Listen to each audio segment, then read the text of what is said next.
Bismillahirrahmanirrahim. Waltakum minkum ummatun yad'una ilal khairi wa ya'muruna bil ma'ruf wa yanhauna 'anil munkar.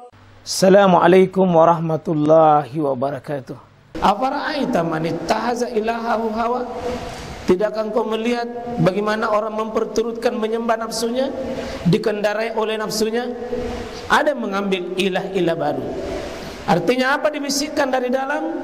Itu yang menjadi komandonya. Dan inilah pintu syaitan, kata Imam Ibn Qayyim dan kitabnya Talbis Iblis, kendaraan yang paling besar, paling empuk yang dipakai syaitan untuk merusak manusia itu nafsu kita. Mudah-mudahan Zulhijjah ini ke depan kaum muslimin ini bukan cuma latihan puasa saja. Sudah latihan puasa baru-baru, kini kita latihan menyembelih. Menyembelih, setiap keluarga ini menyembelih, setiap keluarga ini menyembelih. Karena ibadah kurban ini saya melihat lebih kepada ibadah ahliyah, kepada keluarga, bukan nafsiyah kepada perorangan, tetapi kepada keluarga-keluarga. Bukan juga jam'iyah, bukan juga secara kelompok, tetapi berada antara pribadi dan kelompok, keluarga-keluarga kita. Dan itulah sebabnya itu yang dituntunkan kita oleh syariat. Membina anak-anak dari kecil diawali dengan membina anak itu dengan potong kambing, itu akikah. Sebab kita sadar, mudah-mudahan insyaallah hikmah, jangan bina anak kita, jangan didik anak kita itu dengan nafsu kebinatangan. Orang yang mau menikah paling bagus dia mengumumkan pernikahannya dengan seekor kambing, minimal walimatul urs. Orang yang pergi haji itu melakukan dam, menyembelih nafsunya.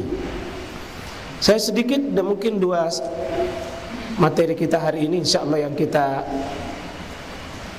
sudah bahas ini yang lalu nih, bahwa untuk satu ekor kambing bisa satu orang, dimasuk satu orang di sini satu keluarga. Kalau saya punya keluarga, maka saya bisa satu ekor kambing. Untuk saya, istri saya, anak-anak saya bisa. Ya, itu hadis Imam Muslim kita sudah bacakan. Seekor sapi bisa 7 orang. Ya. Untuk ekor unta itu bisa 7 atau 10. Ya. Bisa 7 atau 10. Ya. Pembagian dagingnya, ini yang selalu menjadi sumber keributan panitia. Ya. Sebenarnya kalau kita lihat ini Pak, pembagian daging kurban itu tidak menjadi bagian dari keabsahan sebuah kurban.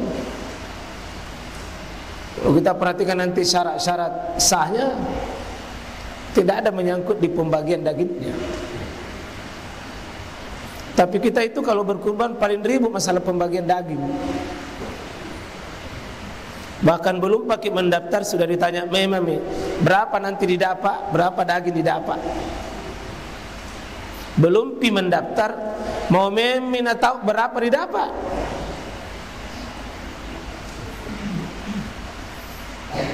Jadi ini mau memberi atau mau mengambil?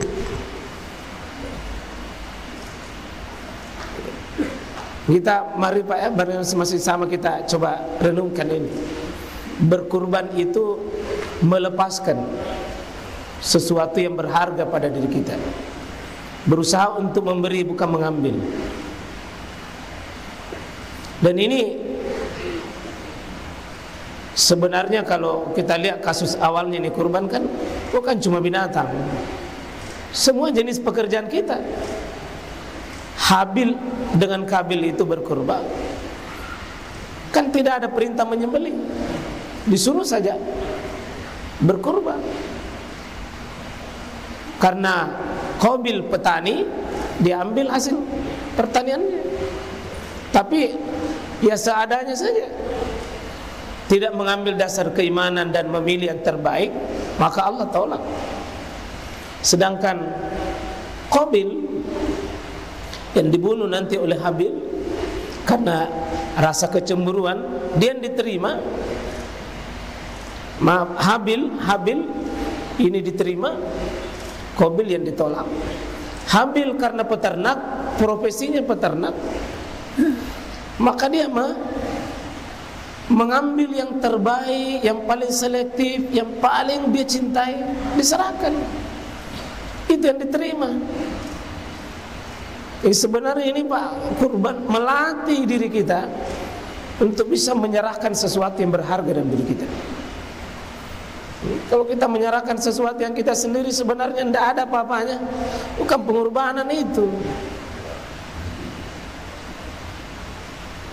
Bukan pengorbanan. Bisa jadi kita berkurban ini Pak, mungkin nasibnya seperti Qabil, bisa juga seperti Habil.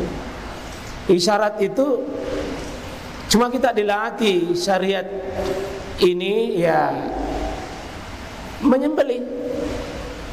Nah, itulah kurban ini adalah hiya ismun ma yuzbah, nama sebuah dari sebuah penyembelihan yang menjadi definisi istilah syar'iyyah yang hari ini kita pakai, tapi awalnya bukan itu.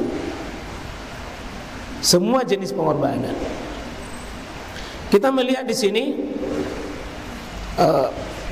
siapa penerima daging kurban, ya, liyashhadu manafi, hendaknya yang pergi haji itu mengambil manfaat-manfaat, menyaksikan apa yang terjadi pada dirinya. Jadi saya lihat orang yang pergi haji itu Pak, sebenarnya kuliah tentang akidah, tauhid, ibadah, pengorbanan. Orang pergi haji itu sebenarnya melakukan kuliah bagaimana sikap hidup yang sebaiknya. Ya, liyashhadu manafi lahum, kepada mereka, wa yazkur ismallah fi ayyamin ma'lumat, dan orang yang pergi haji itu dianjurkan dia banyak menyebut nama Allah pada hari-hari tertentu. Ya, masuk di sini adalah ya, suruh kita banyak berzikir, dan sebagai mengatakan sejak 1 Zulhijjah itu sudah kita dianjurkan itu sudah menyebut nama Allah sebanyak-banyaknya. Ya. Ala ma razaqahum min bahimatil an'am. Ya, dan terhadap apa saja yang diberikan rezeki kepada mereka, min bahimati, berupa bahimatil an'am, terhadap ya bahimatil an'am, binatang-binatang ternak. Inilah nanti yang diperintah dipotong. Pada saat menyembelihnya sebut nama Allah, hadirkan keagungan. Nah, ini yang dikasih tebal ini. Ini penerima daging kurban pertama. Fakulu minha, makanlah oleh kalian wahai mudahi atau sahibul kurban. Ya, mudahi yang pelaku kurban itu di sini fakulu minha, makan oleh kalian sebagian itu, minhanya. Dan di sini tidak ada ketentuan, Pak, berapa dibagi, berapa dimakan. Kemudian ini yang pertama, ini jadi perintah pertama yang berkurban, fakulu minha, dan dijadikan oleh 4 imam mazhab. Semua imam mazhab kembali kepada ayat ini. Fakulu, perintah dan hukum asal sebuah perintah minimal itu adalah sunnah, sebaiknya dimakan, biar sedikit dimakan oleh orang berkurban. Ya, kalau mazhab Syafi'iyah itu adalah minimalis, biar sedikit sebanyaknya dikurbankan. Ya, kalau Hambaliyah ya maksimal. Ada punya takaran tertentu yang tidak boleh lebih dari banyak. Kenapa? Karena dia ikut ke belakangnya itu. Wa at'imu, dan kasih makan. Jadi cuma dibagi dua saja, makan dan kasih makan. Menurut surah Al-Hajj ini cuma dibagi dua saja, makan dan kasih makan. Siapa yang dikasih makan? Ini yang dikasih merah ini, al-ba'is, al-fakir, yang sengsara lagi fakir, yang sengsara lagi fakir, sengsara lagi fakir. Jadi kalau kita lihat di sini, kasih makan orang fakir, kasih makan orang fakir. Ini cuma dua kalau ayat ini, bagi dua saja. Jadi berapa bagian itu kurban? Ya, kalau ini makan kasih makan, makan kasih makan. Tidak ada rinciannya, Pak. Kenapa? Bisa kondisional. Karena kurban di masa Nabi itu membatasi dimakan jangan lewat dari 3 hari. Itu awal. Karena kondisi waktu itu baru sosialisasi Nabi tentang syariat berkurban masih terbatas. Tapi di tahun berikutnya itu melimpah daging. Akhirnya Nabi bisa suruh fakulu wadakhiru, makan dan simpang. Boleh disimpan, boleh didendeng, boleh dijadikan bekal. Berarti boleh dimakan sebanyak-banyaknya jika kondisi daging itu sudah melimpah. Jadi batasan 3 hari itu hadis sahih, tapi kondisinya adalah kondisi waktu masih kurang.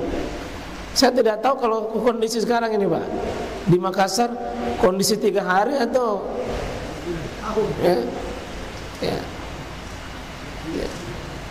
ya, sekarang ini kondisi 3 hari atau 1 tahun. 1 tahun saja. Nah, kita coba bandingkan ini, masih surah sama, masih surah yang sama. Wal budna, dan onta itu ja'alnaha, kami jadikan dia. Ini salah satu dari jenis onta namanya al-bud. Karena ada nanti beberapa jenis onta itu. Ja'alnaha, kami jadikan dia lakum, kepada kalian, min sya'airillahi lakum, sebagian dari syiar-syiar Allah kepada kalian. Jadi memang khusus ini Pak, bagus kita belajar khusus nanti tentang onta itu. Tidak mungkin Allah umumkan ini min sya'airillah kalau tanpa makna, tanpa maksud.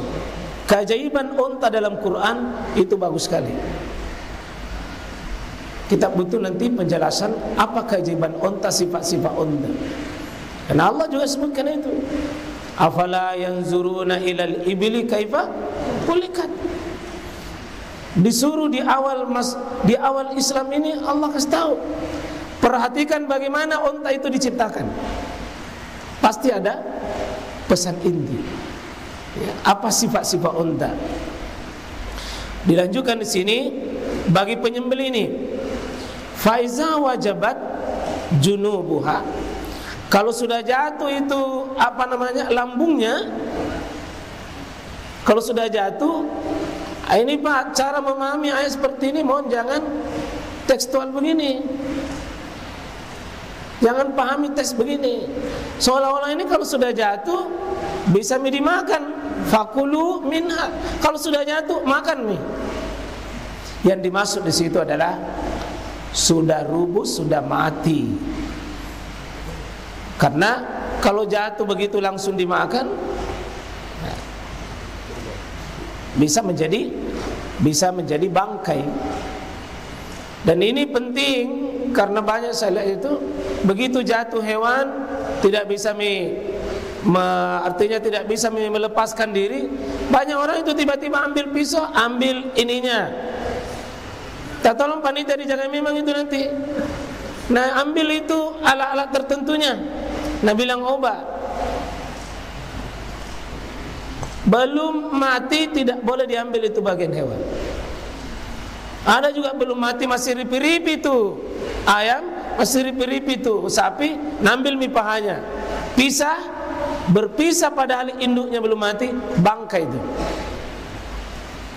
Itu lompat ini kadang-kadang juga itu istilahnya orang Bugis malulu-lulu. Ambil bagian yang tidak ada hak. Ini satu kewajiban dari nanti panitia. Ada bagian di penyembelihan, termasuk itu pengawasan, jangan ada orang yang tiba-tiba di situ anjulung-julung pergi ambil itu. Terutama itu biasa kemaluannya hewan, pergi ambil. Nah bilang obat apa nih? Kenapa diambil anunya hewan? Mau kita tambahi?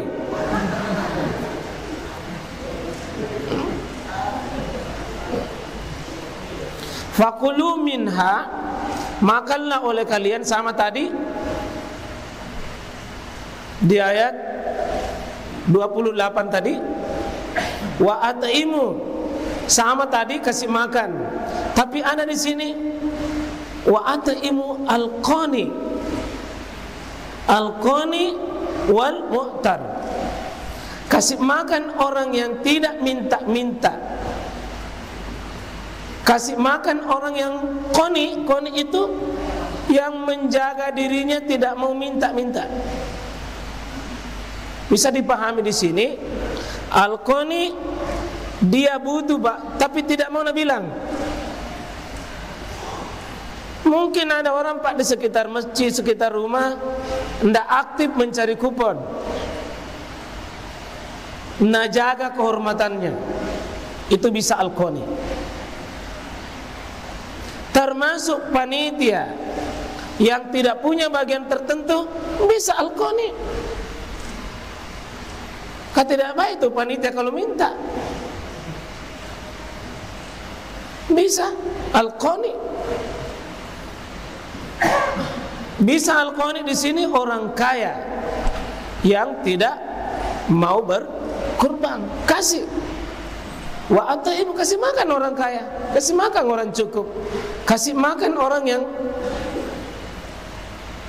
tidak mengumumkan kemiskinannya dan kebutuhannya. Itu dulu. Ini panitia bisa masuk, kasih. Lalu wal mu'tar, orang yang minta-minta, pokoknya aktif ini, cari kupon di mana ada penyembelian, ada tim suksesnya. Dan kadang-kadang wal mu'tar ini Pak lebih banyak dapat daging daripada yang berkurban. Kenapa? Karena di sana sini cari, aktif cari. Dan pendekatannya bagus sama panitia, sama Pak RW, sama ketua masjid. Ini siapa ketua panitia di sini? Siapa ketua panitia? Oh, kita sebagai apa, Ki? Tiba-tiba nanti itu banyak kemanakan tak? Tunggu Mi, kalau mau dipotong om. Tiba-tiba itu langsung lahir kemanakan, tidak tahu dari mana asal usulnya. Ya. Dan ini kadang-kadang ada rasa ibah. Akhirnya kita bagikan, dilupakan ini al-qani. Ya.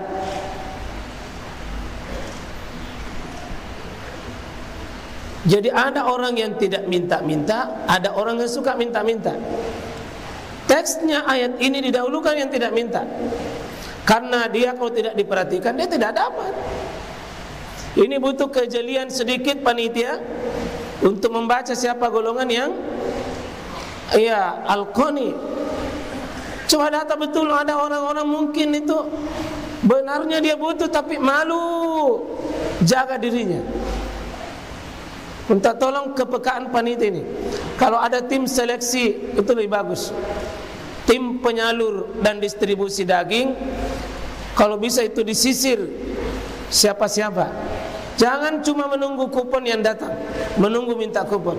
Datangi orang-orang sekeliling, terutama yang memang memang dia tidak mau minta-minta. Dahulukan dia, dan ini bisa jadi dakwah ini. Nah, hadis Imam Muslim, jadi sudah Sudah berapa tadi? Al-fakir, al-ba'is wal-fakir. Al-ba'is, al-fakir. Satu, kemudian tadi al-qani wal-mu'tar. Sudah 3. Keempat, yang kelima, ini fil masakin. Apa tadi yang pertama? Fakulu berarti sahibul kurban atau mudahi. Yang kedua adalah al-ba'is, al-fakir. Kemudian wal-qani wal-mu'tar. Kemudian ini fil masakin. Berarti sudah yang kelima ini. Di sini anna Ali ibn Abi Thalib akhbarahu anna Nabiy sallallahu alaihi wasallam amarahu ayyakuma ala butnihi wa amarahu ayyaksima butnahu kullaha luhumaha wa juludiha wa juludaha wa jilalaha fil masakin. Untuk dia sedekahkan kepada, bagikan dagingnya, bagikan kulitnya, bagikan segala aksesoris yang melekat pada hewan itu. Jadi kalau onta itu Pak banyak jilalnya. Itu kulit-kulit apa namanya? Ya, tempat yang ditempati itu duduk, itu termasuk jilalnya itu. Ya, bukan tulang. Ini wajilalaha. Ya, jilalnya itu artinya segala sesuatu yang menjadi perhiasannya unta itu. Bisa talinya, itu semua dibagikan sama orang miskin. Wala yu'tiha fi jizaratiha, dan jangan dia memberikan kepada zizaratiha, tukang jagal, tukang sembelih itu. Minha saya. Jadi tukang potong itu jangan diberi sebagai upah. Tapi kalau diberi sebagai orang yang berhak menerima kurban, apakah dia al-qani atau wal-mu'tar, kasih. Bukan dia sebagai penyembeli. Ya. Bukan dia sebagai pemotong. Tapi mungkin dia kaum muslimin yang tadi mungkin dia miskin, mungkin dia fakir, mungkin dia qani, mungkin dia mu'tar. Mungkin tidak keluar dari 4 itu.